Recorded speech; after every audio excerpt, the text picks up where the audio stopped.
సాంగత్యం కారణం బాగుంటే దుర్వ్యసనాలు రావు, సద్వ్యసనాలే వస్తాయి. ఎవరితో సాంగత్యం చేయాలి? ఒకవేళ మనలో ఏమన్నా బలహీనతలు ఉన్నాయనుకోండి, ఇలాగే ఆడ మగ బలహీనతలు, బద్ధకాలు, లేవకపోవడము, అప్పుడు మన క్లాస్మేట్, మన రూమ్మేట్ని ఎలాంటి వాళ్ళని ఎంచుకోవాలంటే బాగా చురుగ్గా ఉండి పెందరాళ్ళే లేచి సంధ్యావందనం చేసుకునేవాడిని ఎంచుకోవాలి. సంధ్యావందనం ఇవాళ ఈ కాలేజీలో వస్తుంటే నాకు ఇద్దరు బ్రాహ్మణులు మంత్రపూర్వకంగా స్వాగతం చెబితే కాలేజీ వారు మా విద్యార్థులండి అంటే పరవశించిపోయానమ్మా, నేను పరవశించిపోయాను నిజంగా. బీటెక్ ఎంటెక్ చదివే విద్యార్థులు ఎవరు నామాలు పెట్టుకుని పంచగట్టుకుని ఉండరమ్మా. అలా ఉంటే అమ్మాయిలు ప్రేమించరు కదా.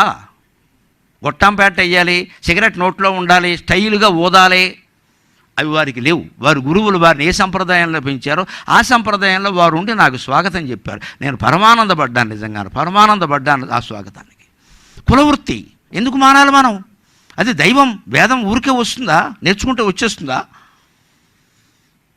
నీ బీటెక్కి నీకు ఉద్యోగం ఇస్తుందో లేదో చెప్పలేం. వారి వేద విద్య వారికి ఉద్యోగం ఇస్తుంది గ్యారంటీగా. హాయిగా బతుకుతారు. భగవత్ సేవ, మామూలు జీవితంతో పాటు భగవత్ సేవ.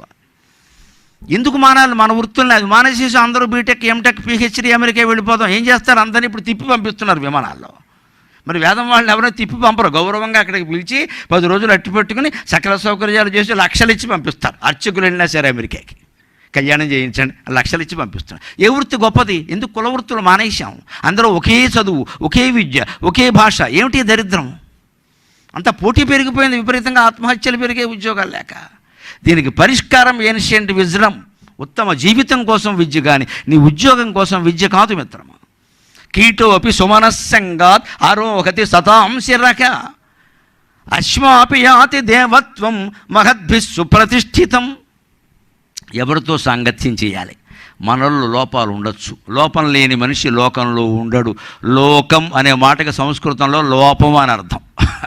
ఎందుకంటే లుక్ అనే ధాతువు నుంచి వస్తుంది. లుక్ అంటే లోపం. లోకంలో ఉండకపోతే లోకేశ్వరుల్లో ఉంటుందా? లోకేశ్వరుల్లో లోపం ఉండదు. లోకంలో ఉండేది లోపమే. ఆ లోపం నీలో లేకుండా చూసుకో, అంతే. కీటం ఉంది, పురుగు. అది మామూలుగా మన శిరస్సు మీదకి రాగలదా? రాలేదు. కానీ పువ్వులో చేరుతుంది పురుగు. ఆ పూలదండని మనం ధరించాం, ఆడాళ్ళు మగవాళ్ళు. అక్కడ పువ్వుతో పాటు పురుగు కూడా మన శిరస్సు మీదకి ఎక్కింది. పువ్వుతో పాటు పురుగు కూడా దేవుడు పాదాల దగ్గరికి వెళ్ళింది. అంటే ఆ కీటం పువ్వుతో స్నేహం చేసిందమ్మా. అందుకని భగవత్పాదాల దగ్గరికి వెళ్ళగలిగింది. మనలో కీట బుద్ధులు ఉన్నాయి, పొరపాటుని చెడు బుద్ధులు ఉన్నాయని మనకి అనిపిస్తే ఎవరికి చెప్పకూడదు. ఇలా అనిపిస్తుంది ఏమిటి అన్నదో, అది మానవ సహజం. అవన్నీ చెప్తే లోకు కట్టేస్తారు, ఆత్మన్యూనతాభావం వస్తుంది. 4 సార్లు అని నలుగురు అనేసరికి డిప్రెషన్ వస్తుంది. ఎందుకు నీ చెప్పాలి? నువ్వు నీ బలహీనతనే నువ్వు చెప్పొద్దు. నువ్వు బలాన్ని గురించి అహంకారంగానూ మాట్లాడదు. ఉన్నదేదో చూసుకో. వెంటనే పురుగు పువ్వులో చేరినట్టుగా మంచి వాళ్ళతో మనం స్నేహం చేస్తే వాళ్ళతో పాటు మనకి గౌరవం దక్కుతుంది. పువ్వుతో పాటు పురుగు గౌరవించబడింది. అంతేకాదండి, దేవాలయాల్లో విగ్రహాలు ఎలా వచ్చాయండి? అశ్మ అపి యాతి దేవత్వం భగద్భిః సుప్రతిష్ఠితం. అశ్మ అంటే రాయి. ఒక రాతిని పట్టుకుని చెక్కి దాన్ని పవిత్రం చేసి 7 రోజుల పాటు ప్రతిష్ఠ చేసి, ఓ రోజు నీళ్లల్లో ఉంచి, ఓ రోజు పాలల్లో ఉంచి, ఓ రోజు ధాన్యంలో ఉంచి, ఓ రోజు నవరత్నాల్లో ఉంచి, అన్ని విధాలా దాన్ని పరిశీలించి అప్పుడు ఇది దేవుడుగా ఉండడానికి తగిన రాయి అని నిర్మాణం చేసి పెడితే మనం అందరం దండాలు పెడుతున్నామా లేదా? రాయి దేవుడయింది, మనిషి ఎందుకు దేవుడు కాడండి? అర్థం లేని మాట. హిందూ సంస్కృతిలో ఉండే గొప్పతనం అమ్మ ఇది. రాయి దేవుడు అవుతోంది నీ దేవాలయాల్లో గమనించుకో. నువ్వు రాయివి కాదు కదా, మనిషివి. ఇంకో ప్రశ్న వేస్తున్నా, ఎంత బ్రాహ్మణులు, ఎంత పండితులు, ఎంత మంత్రవేత్తలా కానీ మనిషి ప్రతిష్ఠించిన రాయి దేవుడైనప్పుడు దేవుడు ప్రతిష్ఠించిన మనిషి ఎందుకు దేవుడు కాడండి? దేవుడు ప్రతిష్ఠించాడు కదా మన్ని. పురుష సూక్తం చెబుతోంది కదా, బ్రాహ్మణోస్య ముఖమాసీత్ బాహూరాజన్యకృత ఊరూతస్యేద్వైశ్య పద్భ్యాగం శూద్రో జాయత చక్షో సూర్యో జాయత చంద్రమా మనసో జాతక. మనిషిని ఎవడు ప్రతిష్ఠ చేశాడు? దేవుడు. మనిషి ప్రతిష్ఠ చేసిన రాయి దేవుడు అవుతున్నా. దేవుడు ప్రతిష్ఠ చేసిన మనిషి దేవుడు కదా. నీలో ఉండే దేవుడు నువ్వు గుర్తించలేకపోతున్నావు. దెయ్యాల ఆలోచనలన్నీ వస్తున్నాయి, కమ్మేస్తున్నాయి మనని. దాన్ని పోగొట్టుకోవచ్చు, విధానం ఉంది. పురుగైనా పువ్వుతో స్నేహం చేయడం వల్ల దేవుడు పాదాల దగ్గరికి వెళ్ళింది, స్త్రీల శిరస్సులను అధిరోహించింది. రాయి అయినా విగ్రహంగా ప్రతిష్ఠ అయ్యేసరికి దేవుడైంది అది. అంచేత నువ్వు శిలని శిల్పంగా మార్చుకోవచ్చు మిత్రమా, అభ్యంతరం ఎలా. కాకపోతే దానికి 3 అద్దాలు చూసుకోవాలి. 3 అద్దాలు. చైనాలో విద్యాలయాల్లో 3 అద్దాలు పెడతారట, యూనివర్సిటీల్లో ముఖ్యంగా. కొన్ని దేశాల్లో విద్య ఎందుకు బాగుందో మన దగ్గర ఎందుకు తగలబడిందో గమనించండి. 3 అద్దాలు పెడతారట చైనాలో యూనివర్సిటీల్లో. విచిత్రం ఏంటంటే అందులో ఒక అద్దం దగ్గరికి వెళ్ళగానే వాళ్ళు వెనకాల ఏం మ్యాజిక్ చేశారో కానీ ఇతరులు నిన్ను ఎలా చూస్తున్నారో చూపిస్తుందట ఆ అద్దం. మాయాబజార్లో మాయాదర్పణలాగే ఒక అద్దం ఏం చేస్తుందంటే ఇతరులు నిన్ను గురించి ఏమనుకుంటున్నారో చూపిస్తుందిట. అంటే మనం అందంగా తయారై అక్కడికి వెళ్ళామనుకో, ఆ అద్దం ఏం చూపిస్తుందంటే ముక్కో మూతో వంకరగా చూపిస్తుంది. ఎందుకంటే అవతల వాళ్ళు అలా అనుకుంటున్నారు మన గురించి, నిజంగా వంకరగా లేదు. రెండో అద్దం ఏం చేస్తుందంటే నీ గురించి నువ్వేమనుకుంటున్నావో చూపిస్తుందిట. మన గురించి మనం ఒకసారి గొప్పగా ఊహించుకుంటాం. నాకు కొంచెం జుట్టు తెల్లబడింది కానీ నాకు చాలా బ్యూటిఫుల్, అలాగే చూపిస్తుంది. అది నువ్వు అనుకుంటున్నావు కదా. ఒక అద్దం ఇతరులు నిన్ను గురించి ఏమనుకుంటున్నారో చూపిస్తుంది. రెండో అద్దం నిన్ను గురించి నువ్వేమనుకుంటున్నావో చూపిస్తుంది. మూడో అద్దం ఏమిటో తెలుసా? ఈ రెండు చూపించదు, అసలు వాస్తవం ఏమిటో అది చూపిస్తుంది. ఆ మూడో అద్దం మనకి ముఖ్యం. చైనాలో ప్రతి విశ్వవిద్యాలయంలో ఈ 3 అద్దాలు ఉంటాయి, కింద వ్యాఖ్యానాలు ఉంటాయి.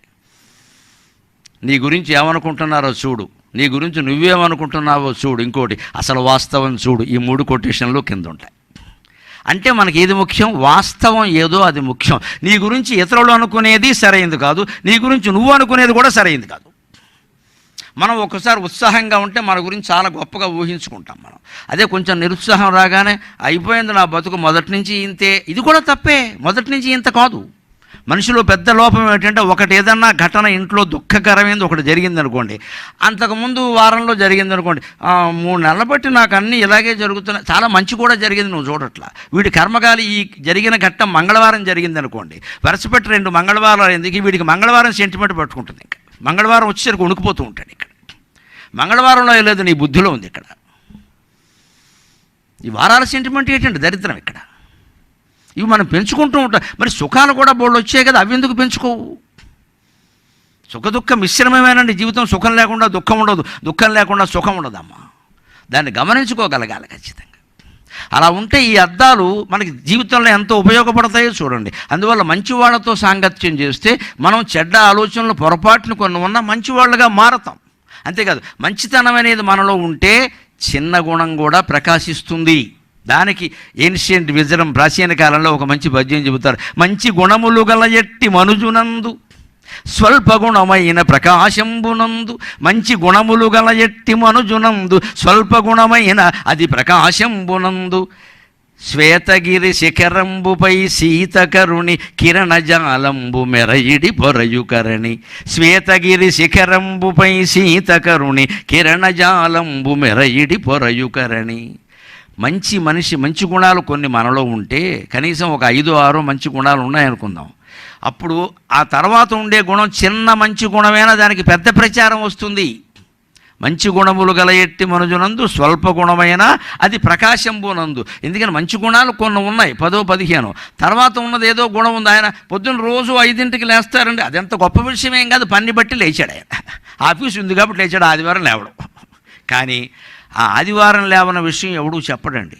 రోజు అంతేనండి, రోజు అంతే. అంటే ఇన్ని మంచి గుణాలు ఉండడం వల్ల ఈ గుణం దానికి జోడింపై మరింత ప్రకాశం. మీరు సోషల్ మీడియాలో కామెంట్స్ గమనించండి. మొదట 5-6 ఏం పెడతారో మిగిలిన సన్నాసులు అందరూ అవే పెడతారు. చూసుకోండి మీరు లెక్క. నేను ఎందుకు అసలు వాటికి వేసి చూడండి. నేను ఇంకోటి ఇంకా అజ్ఞానులు ఉన్నారు, అసలు ఏం చూడరు. ఆ పైన హెడ్డింగ్ దాన్ని బట్టి పెట్టేస్తారు. మన ఆ హెడ్డింగ్ అన్నీ బోగస్. వాడు వ్యూస్ కోసం పెడుతున్నాడు. అది వీడి వ్యూస్ కోసం ఎదురుల జీవితాలు నాశనం చేస్తున్నాడు. వాడికి డబ్బులు కావాలంతే. అవి మనం చూడడం ఏంటి, అసలు నొక్కకూడదు. అది ఇక్కడ కామెంట్ కూడా చూడకూడదు. పైగా కొంతమందికి ఏమిటంటే కామెంట్ మనం కూడా పెడితే మనకు ఒక గుర్తింపు. నీ కామెంట్ ద్వారా నీ గుర్తింపా? నీ మీద ఎవడన్నా కామెంట్ చేస్తే నీకేం పని అసలు చూడడం, కామెంట్ పెట్టడం?